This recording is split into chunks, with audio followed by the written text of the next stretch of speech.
Arthur Hope is a spirit photographer, able to capture images of the departed with his camera. At least, that's what he'd like you to believe. After all, any price is worth paying to see a loved one's face again, isn't it? Unfortunately for him, ghosts just might be more real than he realized.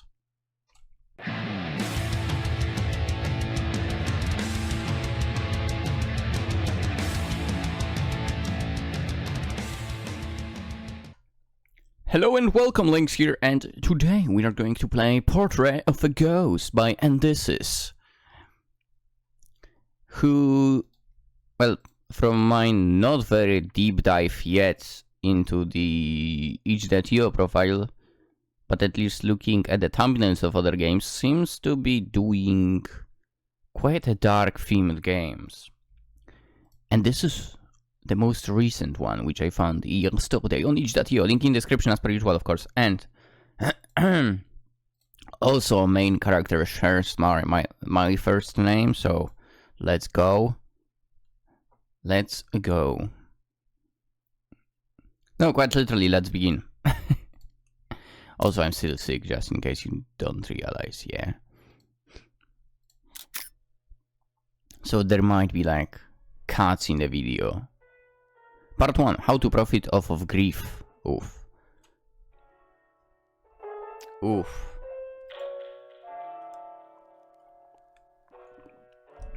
Right this way, madame. Please make yourself comfortable. Oh, but why don't we have a chat before we begin? Tell me more about your dear husband. There. Yes, bless his poor soul.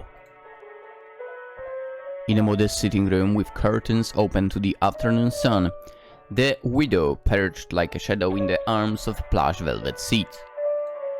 With her veil pulled back from her head, delicate fingers clutching the handkerchief she brought repeatedly to her large, sorrowful eyes, she made a perfect image. Picture perfect. Of the poor grieving soul that the gentleman sitting before her so often received. A poet might have described her glistening eyes as deep pools of wretched misery or oceans that had no end. But Arthur Hope was not a poet.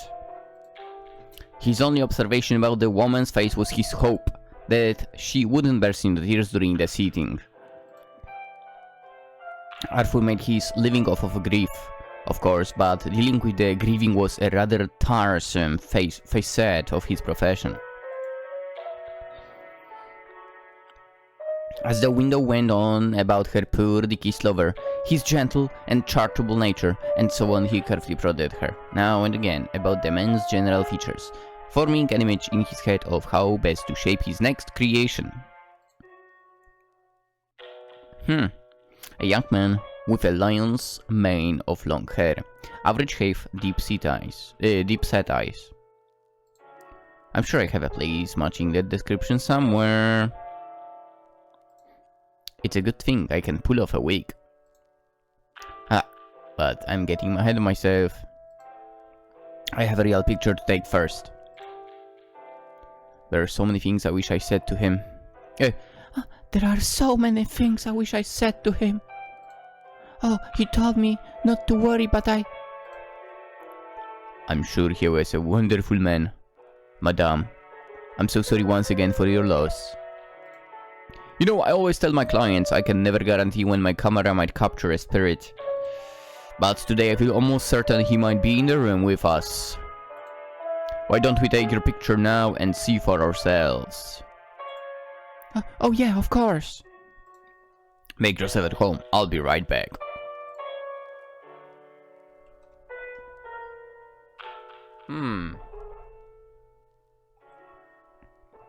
Center your subject within the frame? I think I didn't. How do I do that?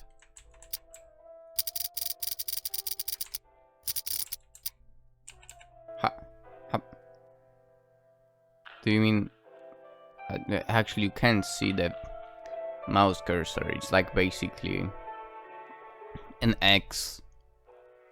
But, no, not an X, a plus sign. Am I supposed to just click in the center, or? I'm not sure. This is upside down. Oh. Oh, now we are talking. Alright, that's the max center I can go, really. Oh, there we go. That should leave enough space to add the spirit. You know what? This guy is making a perfect job for someone who would be a time traveler, right? And let's say that you have still your PC with you and you somehow are able to run it constantly. You can just Photoshop that. You know, that would be hilarious actually, to be able to make something like that in the past. Because you moved back in time. Anyway, that should leave enough space to add a spirit. I don't know why we are upside down for. Huh, we're ready to begin. Please stay still until I'll tell you when the exposure is complete.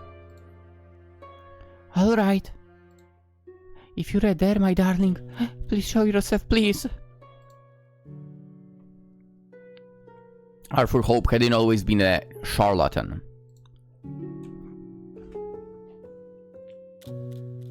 Once he had been RT, a shy and painfully honest boy with angelic blue eyes. I also have blue eyes. And same name, and a limitless imagination. Oh. He spent every chance he could in his uncle's library, losing himself in stories of monsters and ghosts. Oh. They were never so frightening as the real world around him, he could honestly say. True. Honestly, however, would rarely turn out to help him. Honest had not stopped his uncle's cane, nor his withering looks. It did not protect him from his schoolmates' vicious pranks, nor impress the teachers. Grey, hollowed man with thinning hair and thick spectacles. At the various boarding schools that always inevitably sent him back home. Huh. It hadn't always been his fault. One had simply closed due to an unfortunate scarlet fever outbreak. No, it was a liar's world, and by the time Arthur Hope was fast found himself behind the lens of his late uncle's sliding box camera. He'd built well, if not the kingdom of lies, then at least a barony. At just shy of 30, his schemes had brought him an unsteady income and the regard of a handful of influential friends. Okay. I mean, that unsteady is kinda dangerous. Few of whom knew his background or how much he'd truly borrowed from them. Arthur's uncle had taken up photography late in his life, and having no family save for his troublesome nephew, had left the young man the aging house he turned into his studio along with a small fortune in equipment after his slow and drawn-out death. Arthur had little interest in the profession beforehand, but even he could not resist the allure of burgeoning technology that was so much like magic. Capturing light through a mechanical eye? Perfectly preserving an image of the world, a single moment in time. It was something just like the tales of wonder he grew up on. The ability to capture his own likeness was, of course, its own draw. He had a fair face. He was not shy to admit, and would like a remainder of it should he ever have the misfortune of living a long life. Okay.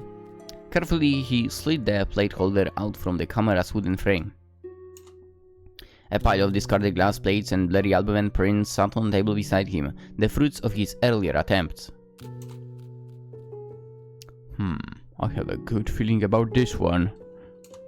Let's get you to the dark room, shall we? It was as the print developed in the early afternoon sun that Arthur Hope saw his uncle's ghost in the frame beside him. What? Damn.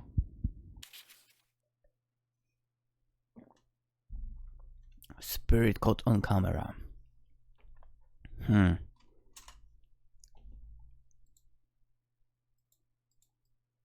Oh, photographer captures ghostly images. Spirit caught on camera. Ghost photographs shock world. Spirit photography, the man behind the camera. I wanted to read this. Are spirits all around us? Ghost photographer Arthur H. Hope claims to have the answer.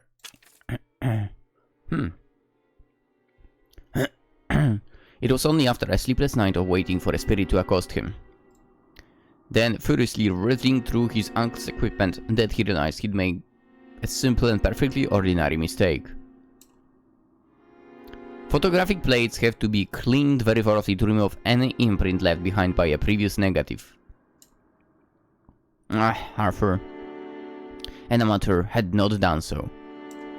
Two traces of one of his uncle's self-portraits remained on the glass plate he'd used for his own. Oh, okay. But the fact that the image had lined up so perfectly was nothing short of a miracle. I mean, I guess he was also supposedly centered, so... A miracle that sparked the idea for a brand new lucrative story in Arthur's mind. Oh. It's him. Oh, my darling, I knew you were with me all this time. Thank you, Mr. Hope. Thank you. Oh, so basically he took probably... Got it. So the husband had a photo taken in the past. And he just... did what happened by mistake earlier. Got it. Thank you, Mr. Hope, thank you. He looks so peaceful, I don't know what to say.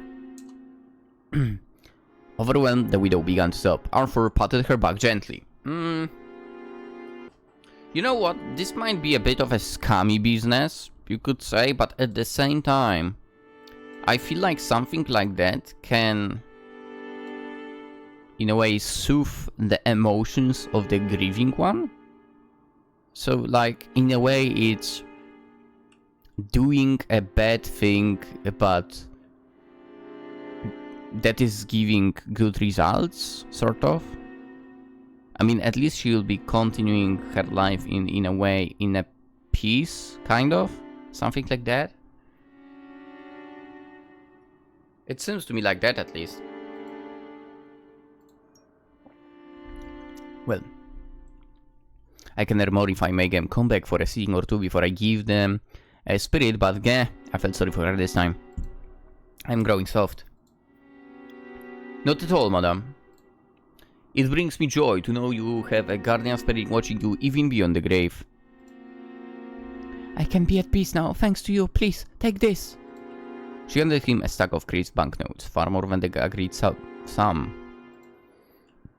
Wait, I can't possibly, madame. I insist. Huh.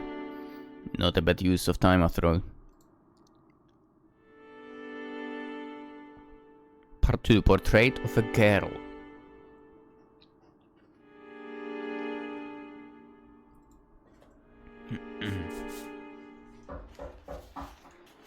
Late in the evening, a knock came at Arthur's door. The widow had been his last appointment of the day, but it was all too common for unwanted visitors to arrive long after closing. Sometimes it was the press, sometimes an angry skeptic, sometimes a wretched grieving soul who would beg for his charity. Arthur head for the door, let's see. Arthur crept down the staircase to the entryway of the old house and quietly approached the door. You know what? Correct, yeah. Just don't open it yet. He carefully looked through the spy hole. Stood there in the rain was a girl.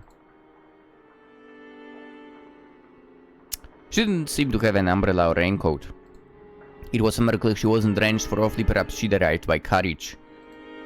But Arthur hadn't heard one approaching, and none were stopped in the street. Once more she rapped on his door. Arthur wondered how long she'd been standing there. He decided to...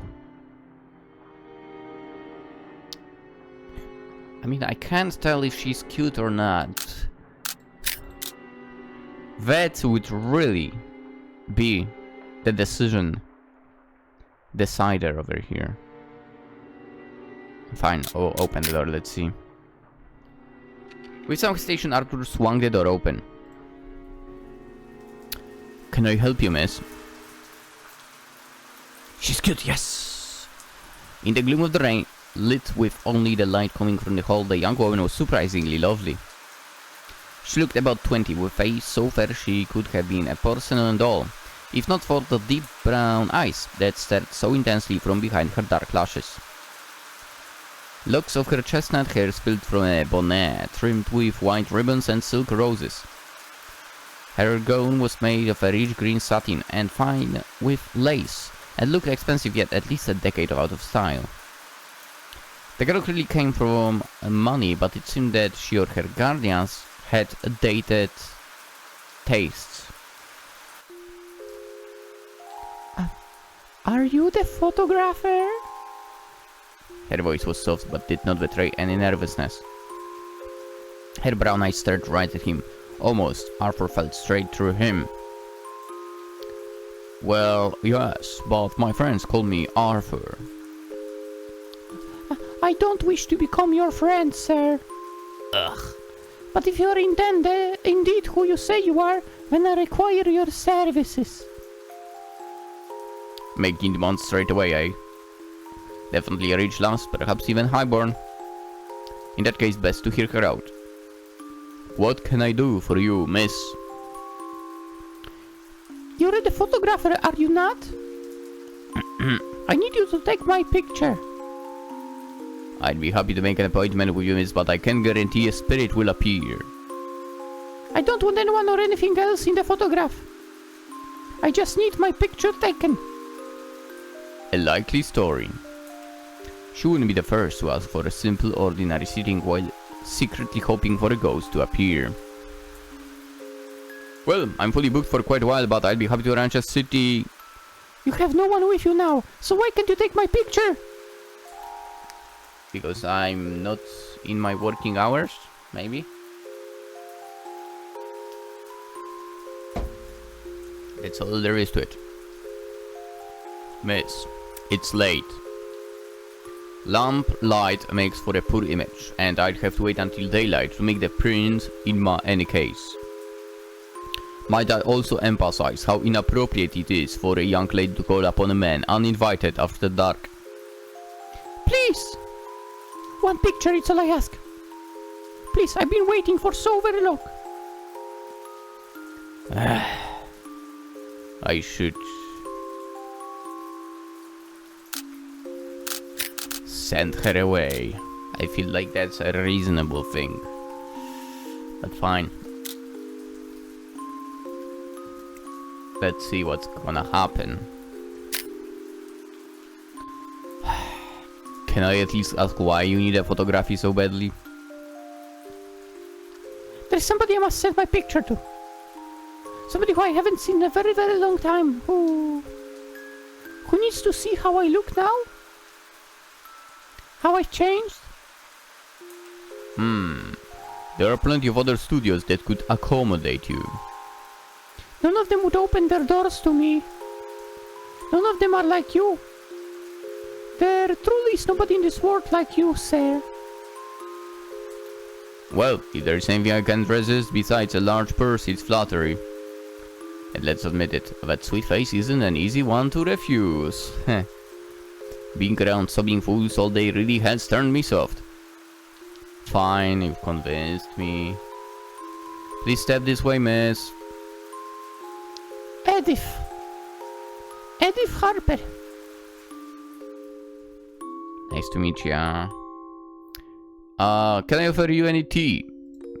No, thank you. Please, can we hurry?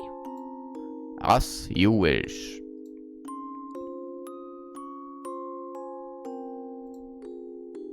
Here we go again. Where is she? Yeah, there.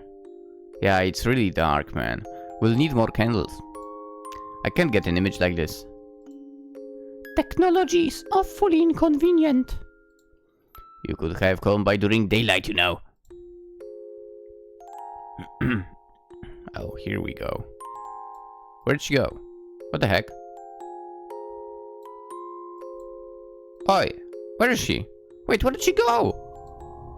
Are you ready yet? Uh-oh. Uh-oh. Oh, yeah. We can begin now. Once come over me. First I let some arrogant, ill-mannered girl walk over me like a carpet, and now I'm seeing things. Is she a demon?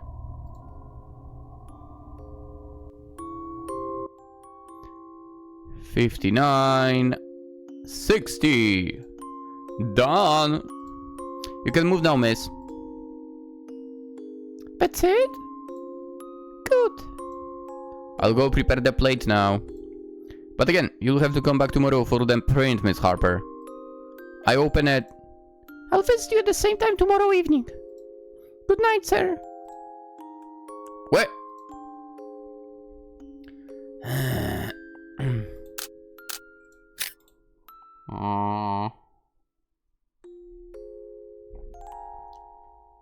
I'm concerned, okay? That's why I stopped her. Do you need me to call you a carriage? It's awfully rainy. Eh?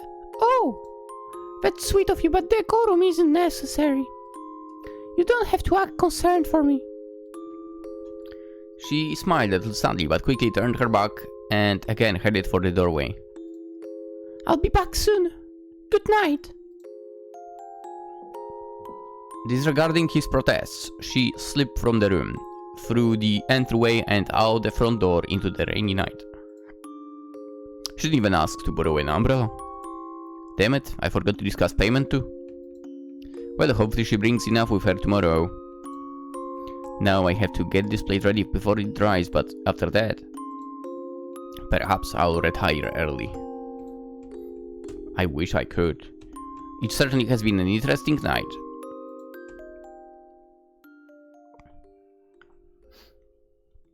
And that night, Arthur Hope had strange dreams.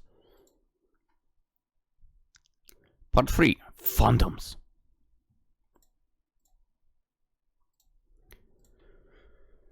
Whew. A chill wind rocked the house, rapping against the walls. Figures crept around the edges of Arthur's vision, flickering like flames, dancing like fireflies. A wave covered his entire body. He could not shift or twist his limbs. The blankets engulfing him felt like earth packed with stones. Heavy. Cold. Damp. Something wriggled under his clothes, creeping up his neck over the side of his cheek, into his eye sockets. Ugh. Another crawled in his open mouth, slithered down his windpipe. Ugh. Gee. He tried to scream, but not a sound came. His jaw was locked in place. His lungs were still. More riffing things engulfed him, eating at his flesh, digging between his bones. Aye. Arthur jerked violently out of bed, gasping.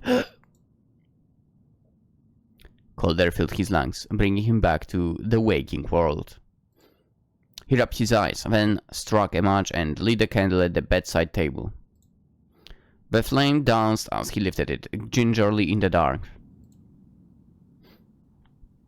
No use trying to go back to sleep after that. Water first, and I'll head to my study and read.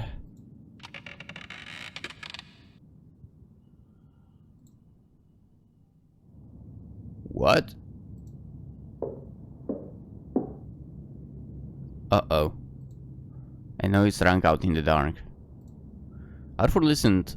Sure, it must be the rain on the roof of a shutter against the windows. Dude, no, that's definitely someone walking. It's a completely different sound.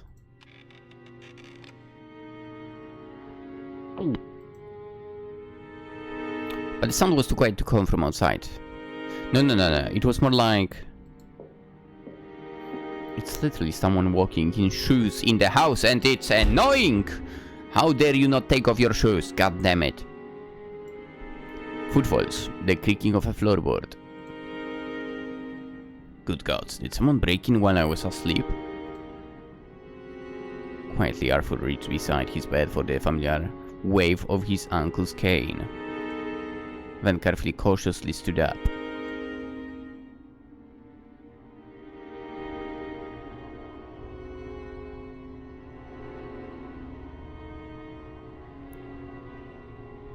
Is it me, or is actually... like in the chair there is like a little bit very, very translucent person? Anyone else seeing that?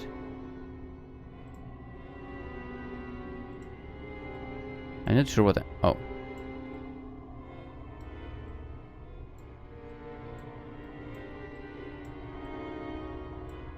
And before someone jumps right by this keyhole or whatever you were looking through.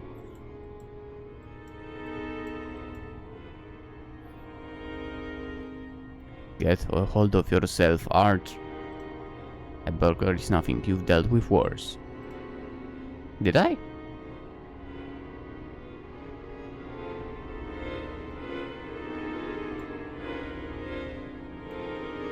I don't know if I've seen anything. Still nothing. Ah, this pounding in my chest. It's all thanks to the blasted dream.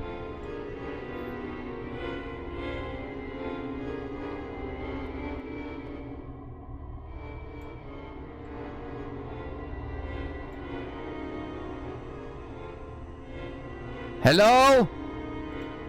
I know you're there, come on out. Nothing. Did I imagine that? I'm sure I heard sound.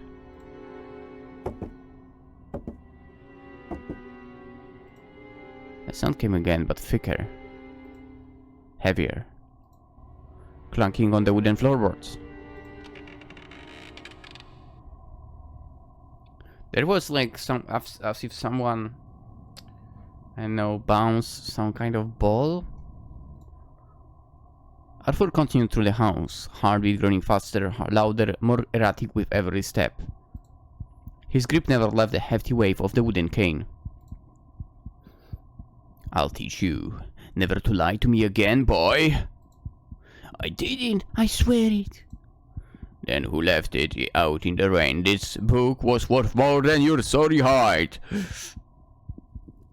But the cane seemed to grow heavier in his hand, then warmer, then white hot like a flame. Arthur jerked and dropped it from his hand. It landed on the floorboards with a toot. He brought his searing hand to the candlelight.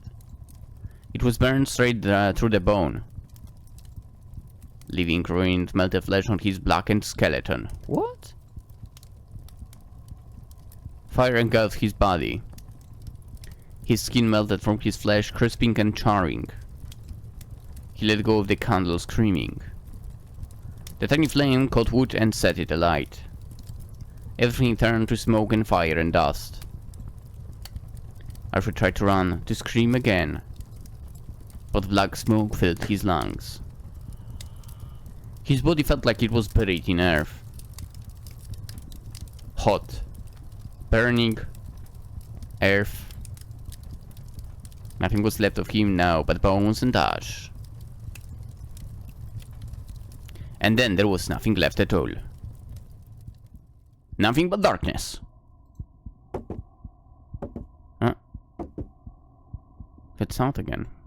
And the sound of that infernal cane. Oh, it was a cane.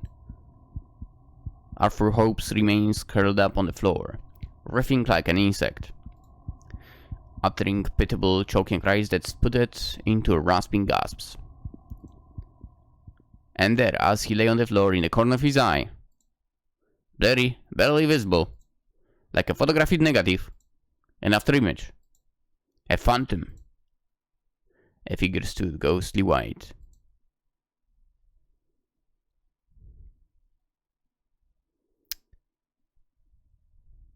Wait.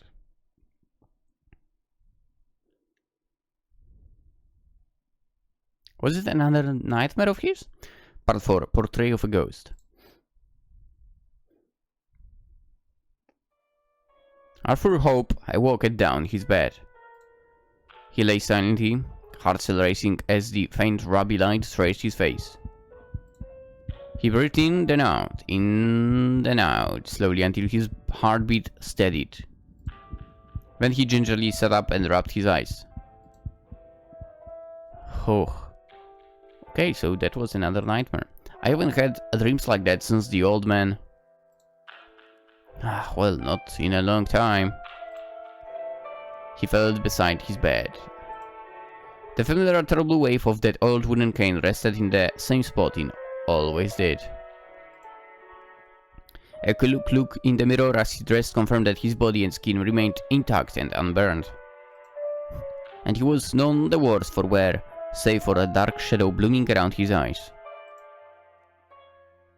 Welcome to the world of tired people.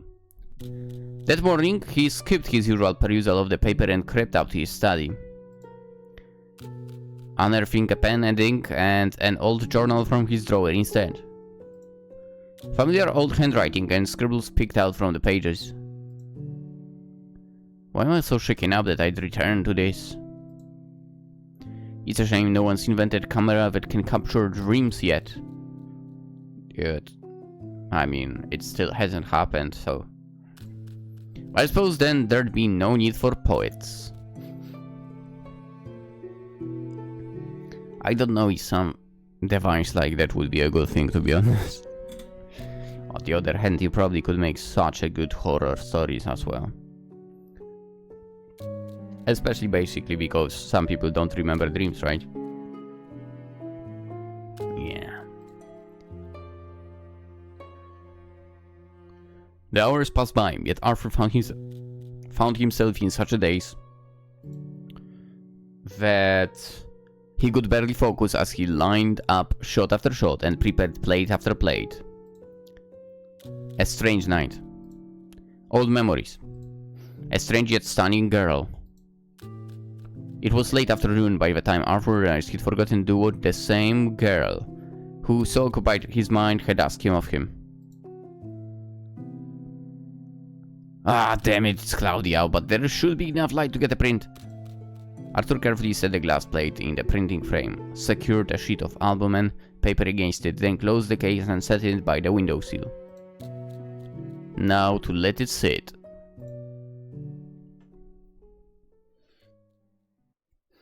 It was at the last rays of the sun faded that Arthur Hope pulled the image from the frame and stared straight into the face of a corpse. Shouldn't have looked. What in the...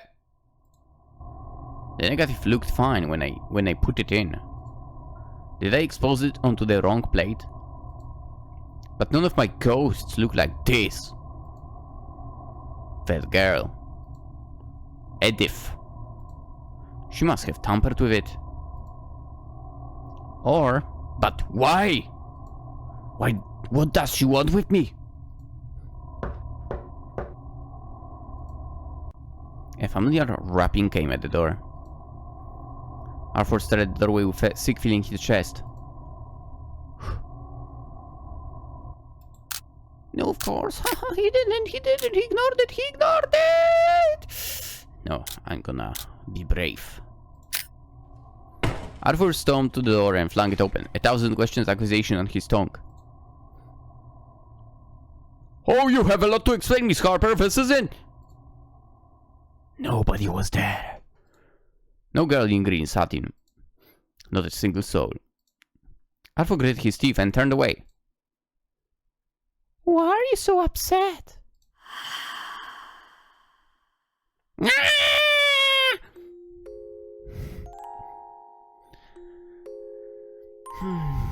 The girl who stood in his sitting room wore no bonnet or day dress.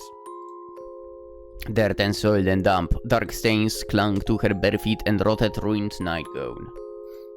Her skin clung to her flesh in patches, pieces of it eaten away and rotted to the bone. Her long hair has made matted in thick tangles.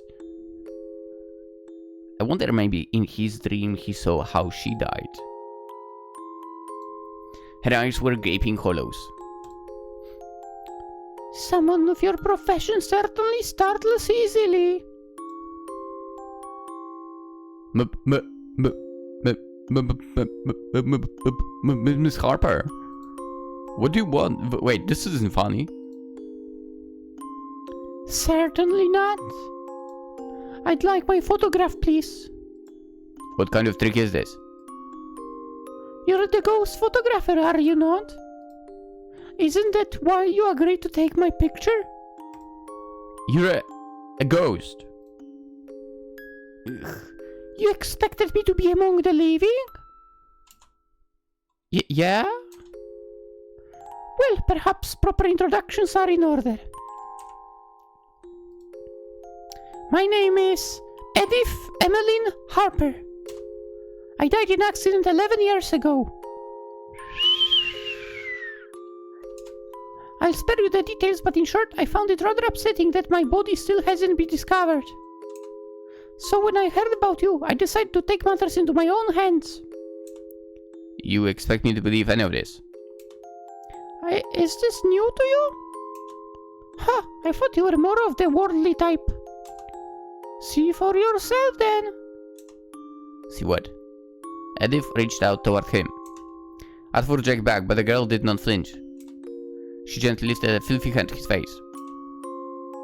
Arthur waited for the feeling of rot and flesh, but the girl's skin was smooth and cold. Ice cold. Far too cold and still to belong to something living. Her fingers lingered there until finally Arthur grasped her hand with his own. It felt like gripping ice. The longer held, the more his own skin grew cold and numb. And then prickled like something was crawling beneath it. That's enough. Fine. Fine. You're dead. So what does a ghost want with me then? I want you to send the photograph to my brother. The stupid fool thinks I ran off with some men. Me? Elope? Honestly?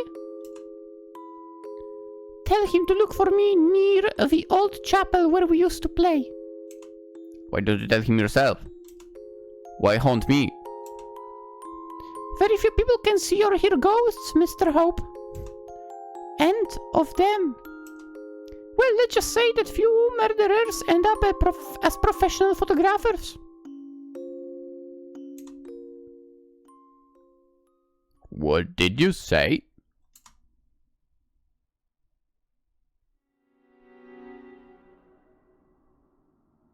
Ha.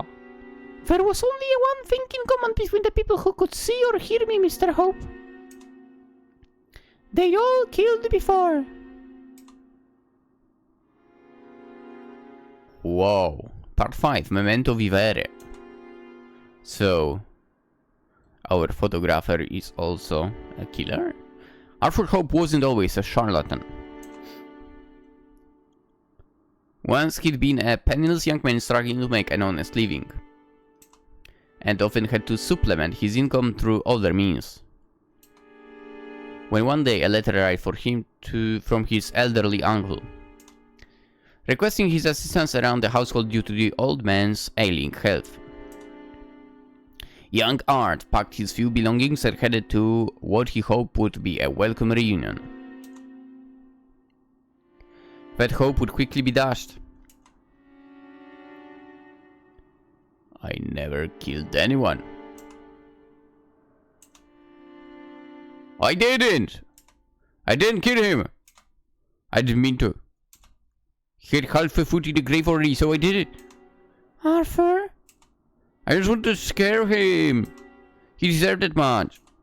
He treated me like dirt in my entire life. And then, when he called me to his sickbed, I thought maybe he'd apologize to me just once.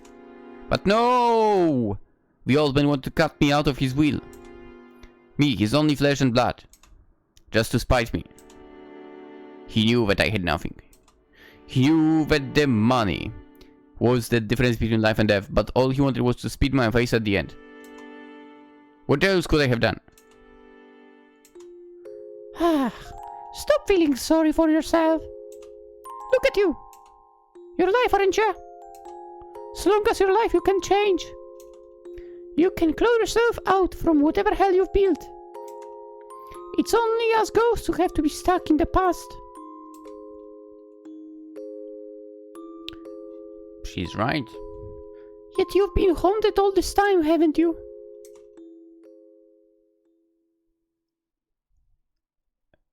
It's done. I signed it in your name, so he'll be sure to open it. Thank you. Arthur Hope carefully placed the sealed envelope into his coat pocket and dusted himself off. His possessions, most of the things that belonged to his uncle, rather had all been stored or given away. Pale daylight filtered through the curtains onto an almost empty room. The house felt like a ghost of itself. Arthur picked up his worn leather suitcase, packed with the few belongings he'd first arrived with long ago, and checked that the envelope was still in his pocket. Then he walked down the empty hall. He stopped when he saw the familiar shape of the wooden cane resting against the wall. He roughly picked it up, feeling its weight, ran his fingers along its edged surface, then sighed and set it down again. He walked out the front door without looking back. A figure only he could see trailing behind him. Oh, it's Edith, that's good. What will you do? Start over? Or try to? I need time to sort out all of my messes. Time away from here. It's not like I have anything tying me to this place. I do wonder though. If ghosts exist, why didn't the old man ever haunt me? Perhaps he had no reason to stay. Ghosts aren't eternal. They fade away just like people do. Like I will too, is what it sounds like she wants to say.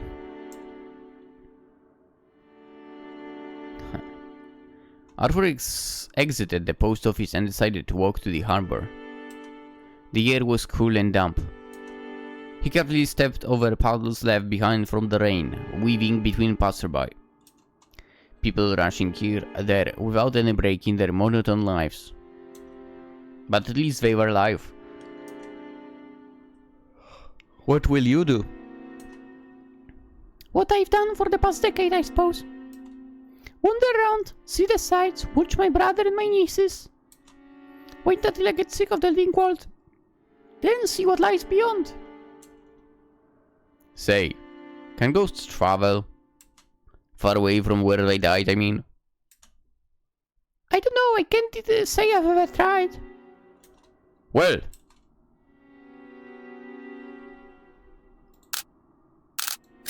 I guess I'm gonna try date a ghost girl. Would you like to try? Would you like to join me?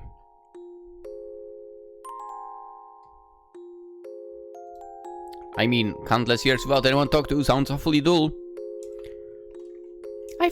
Fuck. I thought you said you had enough ghosts.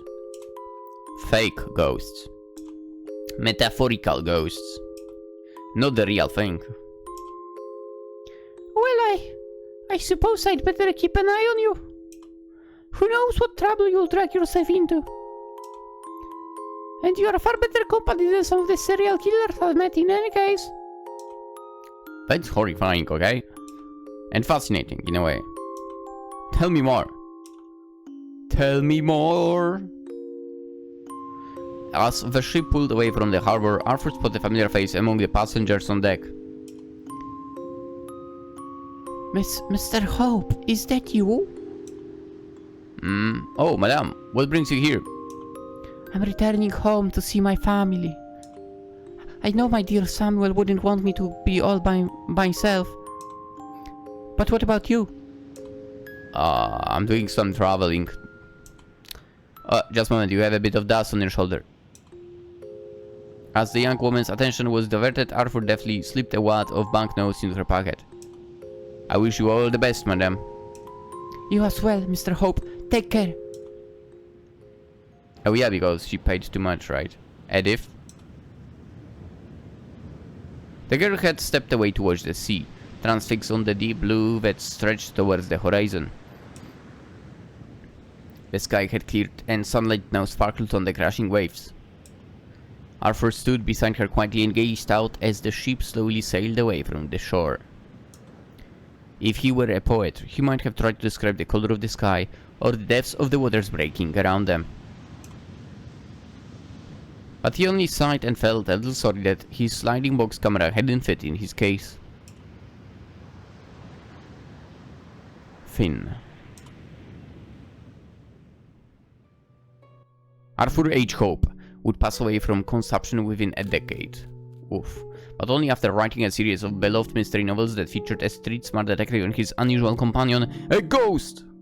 Okay. He became known for his odd habits, including carrying a sliding box camera around with him, and seemingly always talking to himself. His last words are supposedly a name. Edith. To his dying day, he never revealed just how he made his ghosts appear in his photographs. Some believe they were simply real all along. Ending 3. Carpe diem. How many endings are there? That's a freaking good game. Portrait of a Ghost. ENDYSIS. Scream Jam 2024. You know, guys, if you want to check out the other endings, link is in the description. Oh yeah, there are 3 endings, yeah. It is in the features in the description of the game. What a game. Really, really neat game. Cool idea. Interesting how you could already in the past, in a way, manipulate the photography to make it seem like there is a ghost and so on. I guess that's how he did it, right? The way it was described in the game. I'm kinda curious. Is it a real person? Arthur H. Hope. There is John Hope. So he got rid of his old uncle. Huh. And that's why he was able to see the ghosts. Gotcha. Interesting, interesting. And I guess he spent his time, or more like his entire life, basically with Edith around, right? I mean, listen, if you can't find yourself a second half in the living, I guess a ghost might be an answer. Yeah, this is not a romance story, so yeah, you know. But super interesting. Also, I liked... It's not really a big thing, but I like the manipulation to take the photograph and so on. Or when we were moving along at night. To be fair, I thought maybe it was how the girl died, but she then mentioned the location. So I guess it wasn't inside of the house. It wasn't a fire and so on. But overall, cool game. Cool game. I will need to have a look at other stuff released by this developer. Wait, you are unable to rate this project because you have not submitted your own entry. Oh. Interesting. So this jam is like... only people who make games can also decide which games are the best. Interesting. I think I've never run into something like that. Anyway. Portrait of a Ghost. Yeah, there seems to be quite a few games that are interesting. Oh, soundtracks, OST. Dude, you guys should all... Yeah, again, link in the description, go play the other 2 endings. I think we got, like, in a way, a good one? I don't know what you could expect of the other 2. I will need to check that. And I will leave checking that out for you as well. There will be a lot of M's. What can I say? I like dark themed games in general. I also like stupid games in general, so you know. I'm at like kind of both ends of the spectrum, you could say. But this was super interesting. Like the guy faking photographies with supposed ghosts being there and then being visited by a ghost and so on. Super cool, super cool. I guess in a way lucky that the ghost that visited him was not like a one with negative energy. In a way, Edith was someone who was able, it seemed like, at least from the like ending words, to change his life for the better in a way. In a way, yeah. Soundtrack was good too, to be fair. I could have set the sounds in the game to the maximum for, but well,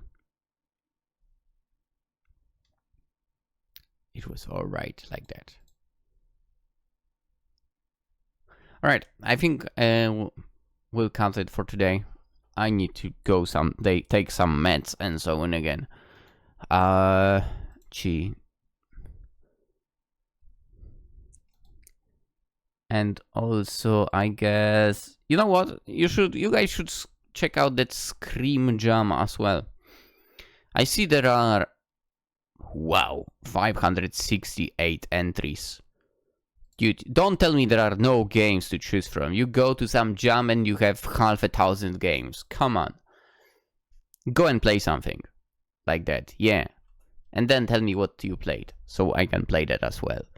Or something like that. Anywho, that's it for today. Tomorrow I will bring you another game. I think the next game will be from a Spooktober VN Jam. We'll see. And that's about all I wanted to say. For now, at least. I wish you a wonderful day. Hopefully, if you run into any ghosts, they will be absolutely cute, adorable, beautiful, and with positive attitude towards you. That's right. And if they aren't, hopefully you will manage to kind of change them around. That's about it. I wish you all a wonderful day. Consider liking and subscribing the video, of course. Always appreciated. Always appreciated. Have a good one. Bye bye.